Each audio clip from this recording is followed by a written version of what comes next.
الحمد لله الحمد لله نحمده ونستعينه ونستغفره ونؤمن به ونتوكل عليه ونعوذ بالله من شرور أنفسنا ومن سيئات أعمالنا من يهده الله فلا مضل له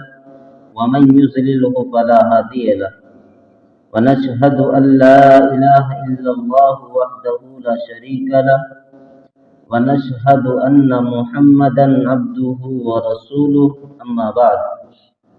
أعوذ بالله من الشيطان الرجيم بسم الله الرحمن الرحيم قل إن كنتم تحبون الله فاتبعوني يحببكم الله ويغفر لكم ذنوبكم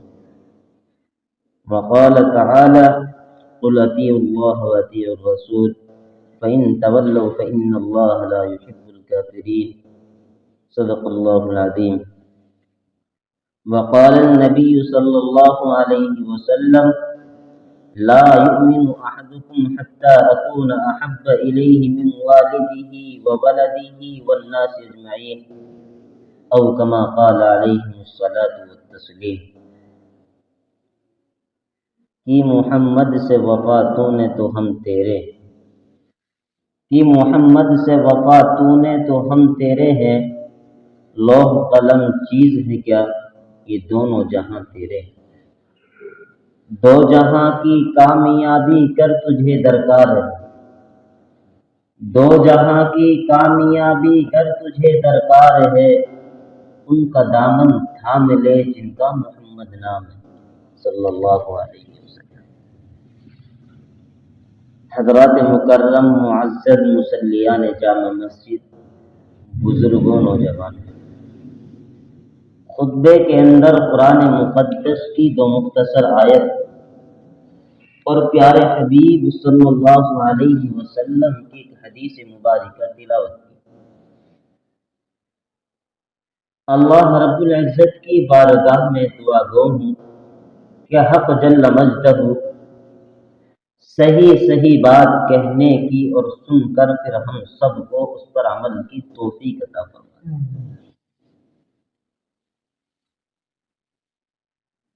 اللہ کے رسول صلی اللہ علیہ وسلم دنیا کے اندر تشریف لائے، چاروں طرف ظلمت و بربریت کا دور دورہ تھا، تاریکی چھائی ہوئی تھی، انسان ایک دوسرے کے دشمن بنے ہوئے تھے، یہاں تک کہ خاندان کے خاندان تباہی کے دہانے پر پہنچ چکے تھے، قبیلے کے قبیلے کئی سو سال تک لڑائیاں چل رہی تھیں اور اپنے مرنے سے پہلے اس بات کی وصیت کرتے کہ فلاں قبیلے سے فلاں خاندان سے ہمارا جھگڑا ہے، آپ بھی جھگڑا رکھنا۔ لیکن جب اللہ کے رسول صلی اللہ علیہ وسلم دنیا کے اندر تشریف لائے اور اللہ کے پیغام، اللہ کے قرآن کو سنایا، تو جن لوگوں نے اللہ اور اس کے رسول کی بات کو مانا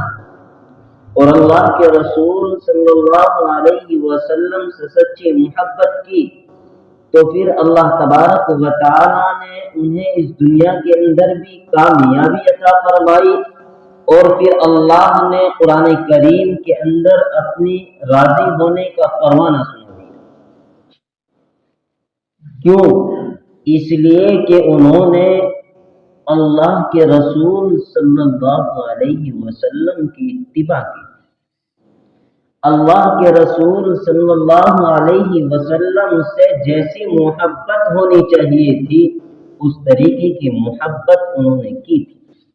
اس محبت کا اگر دنیا کے اندر کسی نے حق ادا کیا ہے تو وہ صحابہ ہے، اور تمام صحابہ کے اندر بھی آپ جانتے ہیں کہ کس نے سب سے زیادہ اللہ کے رسول صلی اللہ علیہ وسلم سے محبت کی؟ معلوم ہے کسی کو؟ 100 میں کسی ایک کو معلوم، ان میں حضرت ابو بکر صدیق رضی اللہ تعالی عنہ جنہوں نے سب سے زیادہ اللہ کے رسول صلی اللہ علیہ وسلم سے محبت کی، وہ حضرت ابو بکر صدیق رضی اللہ تعالی عنہ۔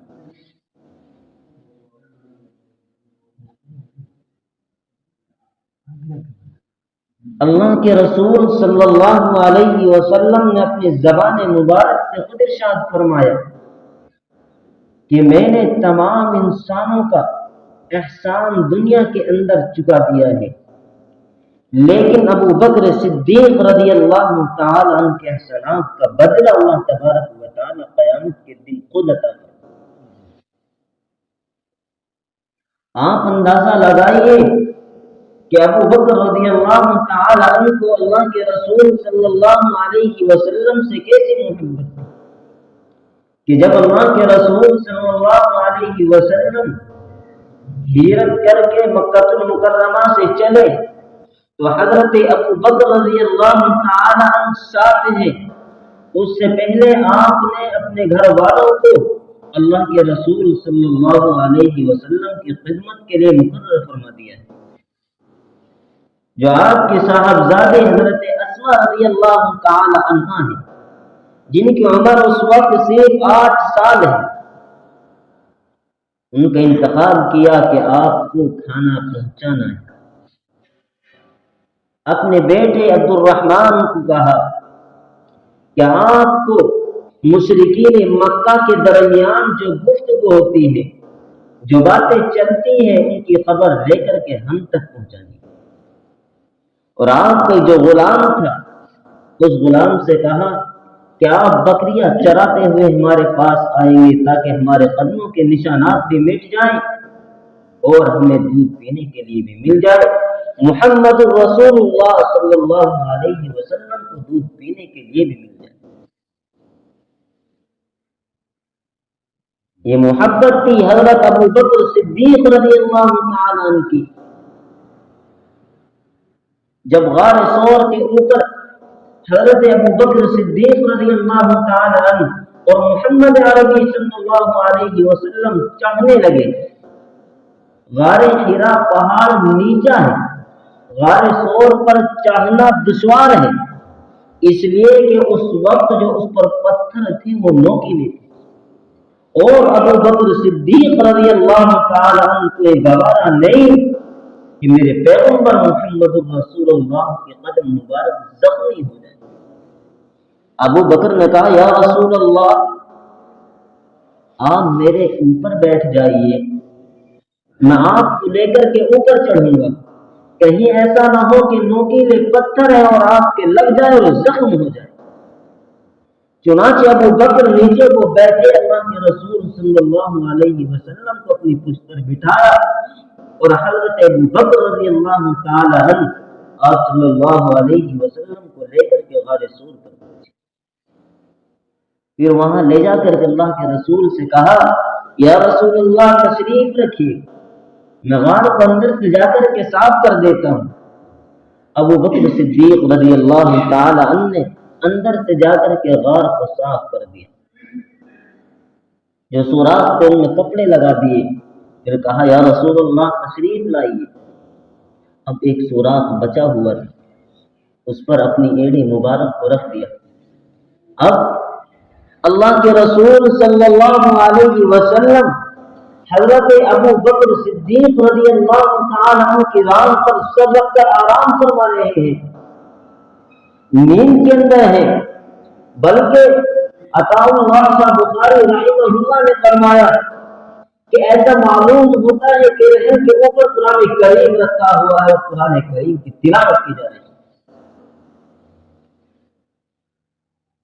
اب کوئی زہریلا جانور اس سوراخ کے نیچے سے حضرت ابو بکر رضی اللہ عنہ کے ڈنک مارے، اب اس کا زہر چڑھتا گیا، حضرت ابو بکر رضی اللہ تعالی عنہ برداشت کرتے رہے، لیکن بے اختیار آنکھوں سے آنسو نکل آئے، اور جو آنسو نکلے ہیں وہ محمد رسول اللہ صلی اللہ اللہ علیہ وسلم کے چہرے انور پر گرے ہیں اللہ کے نبی کی آنکھ میں۔ اللہ کے نبی نے فرمایا ابو بکر بات کیا ہے؟ ابو بکر کیوں رو رہے ہو؟ کہ یا رسول اللہ رونا تو نہیں چاہتا تھا، بے اختیار آنکھوں سے آنسو نکل آئے، اتنے سوراخ تھے میں نے کپڑے سے بند کر دیے، لیکن ایک سوراخ رہ گیا تھا، میں نے اس پر اپنی ایڑی لگا دی، اس کے اندر سے کسی زہریلے جانور نے ڈنک مار دی۔ اللہ کے رسول صلی اللہ علیہ وسلم نے اپنا لعاب مبارک لگایا، ٹھیک۔ ابو بکر رضی اللہ تعالی عنہ کو اللہ کے رسول سے اتنی محبت تھی کہ زہریلے جانور نے ڈنک مارا، اس کے باوجود اللہ کے نبی کو بیدار کرنا گوارا نہ کیا۔ تاریخ کے اندر لکھا ہے کہ آپ کے بیٹے عبد الرحمن اور حضرت ابو بکر رضی اللہ تعالی عنہ گھر کے اندر موجود ہیں۔ بخاری کے اندر یہ واقعہ نقل کیا ہے امام بخاری علیہ الرحمہ نے۔ ابو بکر نے کہا عبد الرحمن اگر بدر کے میدان میں تم میرے سامنے آ جاتے۔ ابو بکر کس سے کہہ رہے ہیں؟ اپنے لب جگر نور نظر سے، کیونکہ بدر کے میدان میں جو ابو بکر کے بیٹے عبد الرحمن ہے وہ کفار کی طرف سے جنگ کے اندر ہے، اور اپنے بیٹے سے کہہ رہے ہیں عبد الرحمن اگر بدر کے میدان میں تم میرے سامنے آ جاتے۔ ابھی اتنے الفاظ زبان سے نکالے ہیں، ادھر سے عبد الرحمن نے کہا ابو جان آپ بدر کے میدان میں میرے سامنے آ گئے، لیکن میری باپ کی محبت نے گوارا نہ کیا کہ میں اپنے باپ کے سر کو جسم سے جدا کر دوں، لیکن میں قربان جاتا ہوں ابو بکر رضی اللہ تعالیٰ عنہ کی محبت پر۔ ابو بکر نے کہا عبد الرحمن تجھے تو باپ کی محبت تیرے دل کے اندر گھر گئی، لیکن کاش اگر بدر کے میدان کے اندر تو ابو بکر کی تلوار کے سائے میں آ جاتا تو میں تیری گردن کو تیرے جسم سے جدا کر دیتا۔ عبد الرحمن نے کہا ابو جان ایسا کیوں کرتے؟ چنانچہ حضرت ابو بکر رضی اللہ تعالیٰ نے کہا کہ ہاں اس وقت کفار کی طرف سے لگا تھا تو محمد رسول اللہ کا دشمن تھا، اور جو محمد رسول اللہ کا دشمن ہے وہ ابو بکر کا بیٹا ہو کوئی بھی ہو میرا بھی دشمن ہے، جو اسلام کا دشمن ہے وہ میرا بھی دشمن ہے، جو اللہ کے رسول کی بات کو نہیں مانتا وہ دشمن ہے، جو اللہ کے حکم کو توڑتا ہے وہ دشمن ہے۔ ابو بکر کو یہ بات پسند نہیں کہ اللہ کے رسول صلی اللہ علیہ وسلم کے حکموں کو توڑا جائے، اللہ کے قانون کو توڑا جائے، ابو بکر کو یہ بات پسند نہیں، بلکہ اس سے بڑھ کر کے حضرت ابو بکر رضی اللہ تعالی عنہ خود محمد رسول اللہ صلی اللہ علیہ وسلم سے کہہ رہے ہیں یا رسول اللہ مجھے اس بات سے زیادہ محبوب کہ میرے والد ایمان لے آئے، مجھے اس زیادہ بات سے پسند یہ ہے کہ آپ کے چچا ابو طالب ایمان لے آئے، اس لیے کہ میرا باپ ایمان لائے گا تو میرا دل خوش ہوگا، لیکن جب آپ کے چچا ایمان لائیں گے تو میرے پیغمبر محمد رسول اللہ کا دل خوش ہوگا۔ یہ تھے ابو بکر رضی اللہ تعالی عنہ جن کو اللہ کے رسول صلی اللہ علیہ وسلم کی ایک ایک ادا پسند تھی۔ اب آئیے قرآن کی آیت کو اٹھائیے، قرآن کیا پیغام دیتا ہے؟ قُلْ اطیعوا اللَّهَ وَاطِیعُوا الرَّسُولَ، اے پیغمبر کہہ دیجیے کہ اللہ اور اس کے رسول کی اطاعت کرو، فَإِن تَوَلَّوْا، بس اگر تم روگردانی کرو گے، اللہ کے رسول کی اتباع نہیں کرو گے، اللہ کے حکم کو توڑو گے، اللہ کے قانون کو نہیں مانو گے، فَإِن تَوَلَّوْا فَإِنَّ اللَّهَ لَا يُحِبُّ الْكَافِرِينَ، تو اللہ تعالیٰ نافرمانوں سے محبت نہیں کرتے۔ اسی آیت کو لے کر میں اور آپ اپنے گروان کو چاک کریں کہ ہمارے اندر اللہ کے رسول صلی اللہ علیہ وسلم کی سچی محبت ہے یا نہیں۔ جس دل کے اندر اللہ کے پیغمبر کی سچی محبت ہوگی وہ کبھی بھی نبی کی سنت کو ذبح نہیں کر سکتا، کبھی بھی نبی کے طریقے کو نہیں چھوڑ سکتا۔ جس کے دل میں سچی محبت نہیں ہوگی وہ چھوڑے گا۔ اللہ کے رسول کی حدیث، اسی کا بھی مختصر ترجمہ کرتے ہوئے تاکہ بات سمجھ میں آئے، اللہ کے نبی نے فرمایا لا یؤمن احدکم حتی اکون احب الیہ من والدہ وولدہ والناس اجمعین۔ اس حدیث کے اندر اللہ کے رسول نے 3 جملے ارشاد فرمائے۔ کتنے جملے؟ 3۔ اور 3 جملوں پر اللہ کے رسول نے ایمان کامل کا مدار فرمایا کہ اگر کسی انسان کے اندر یہ 3 جملے ہیں تو وہ کامل مومن ہے، اس کا ایمان مکمل ہے۔ اگر ان تینوں جملوں میں سے ایک جملہ سے خالی ہے تو ایمان کامل نہیں، مکمل ہے۔ وہ 3 جملے کیا ہیں؟ لا یؤمن احدکم حتی اکون احب الیہ من والدہ،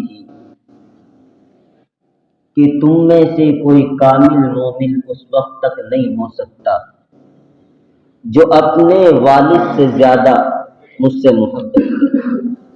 میں اور آپ اپنے باپ سے محبت کرتے ہیں ان کی تعظیم کرنے کی وجہ سے۔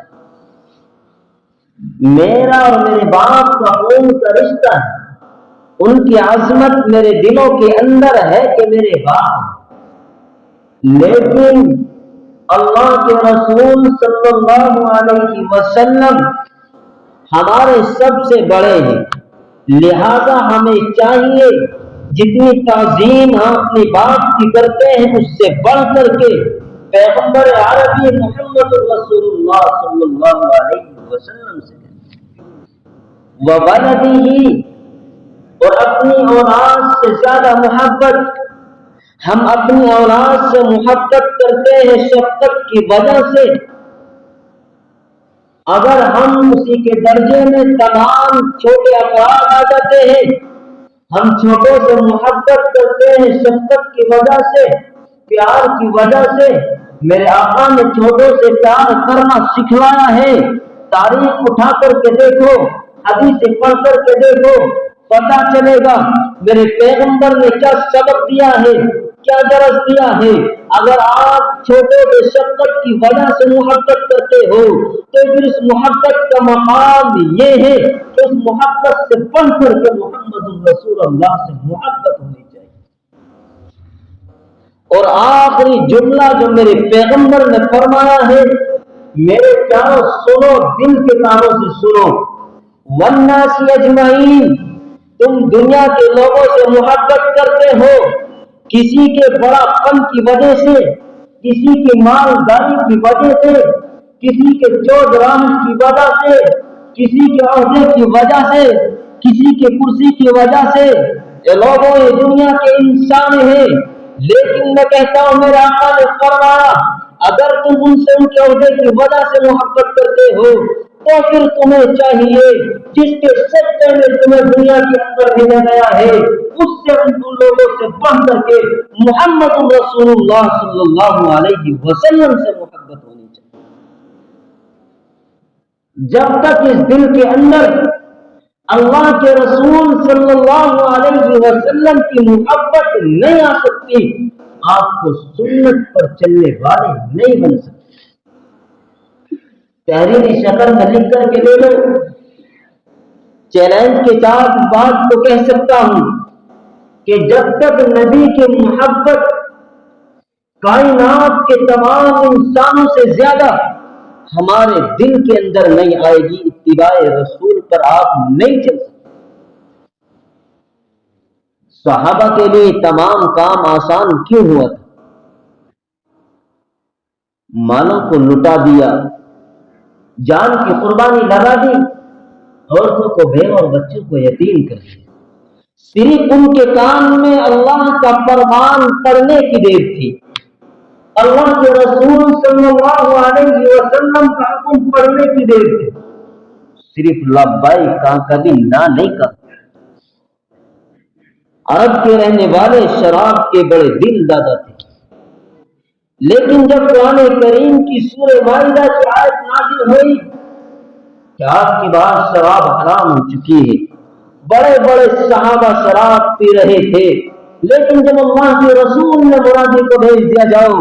مکے کی گلیوں میں آواز لگا دو اور یہ کہہ دو کہ شراب حرام ہو چکی ہے، جن کے ہاتھ میں لبالب بھرا ہوا پیالہ تھا اس کو چھوڑ دیا گیا، جو مٹکے بھرے ہوئے تھے ان کو چھوڑ دیے گئے۔ ہاں، ایک روایت کے اندر ہی آتا ہے ایک صحابی نے تمام مال شراب کے اندر لگا دیا تھا، شراب خرید کر کے لائے تھے، خود اللہ کے رسول صلی اللہ علیہ وسلم کی خدمت میں پہنچے تو اللہ کے نبی نے وہی فرمان سنایا کہ اللہ تبارک و تعالیٰ نے حکم دیا تھا، اس شراب کو بھی انہوں نے بہا دیا، مکے کی گلیوں کے اندر شراب پانی کی طرح بہہ رہی۔ کیوں؟ اس لیے کہ ان کے اندر نبی کی محبت ٹوٹ ٹوٹ کر بھری ہوئی تھی۔